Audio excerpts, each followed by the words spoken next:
Praise lord. ఈరోజు వాక్య ధ్యానాంశంగా మత్తయి సువార్త 15వ అధ్యాయము 10-11 వచనాలు చదువుకుందాం. జనసమూహములను పిలిచి, మీరు విని గ్రహించుడి, నోట పడునది మనుషుని అపవిత్రపరచుదు కానీ నోట నుండి వచ్చినదే మనిషిని అపవిత్రపరచునని వారితో చెప్పెను.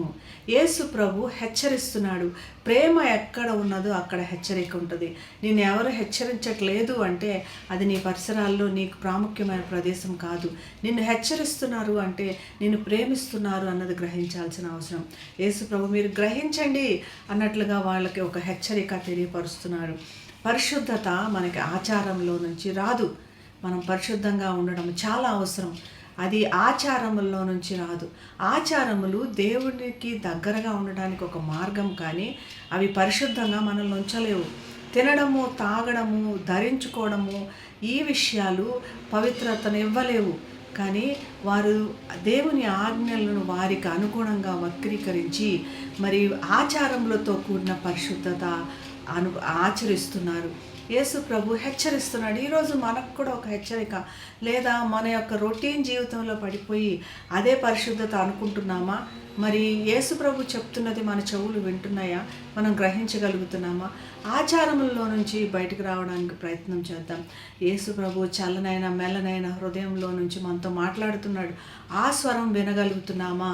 ఆ హెచ్చరిక మీరు గ్రహించండి అని యేసు ప్రభు మనతో చెప్తున్నటువంటి ఆ హెచ్చరిక వినగలుగుతున్నామా?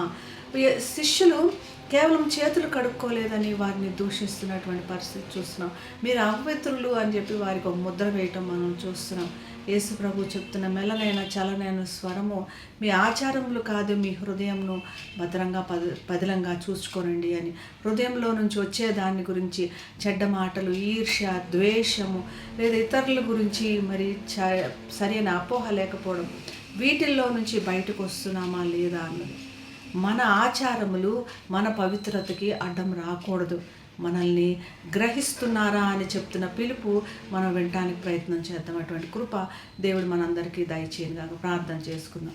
మహాగణుడైన యేసయ్య, మీరు గ్రహింపుని మాకు దయచేశారు నాయన.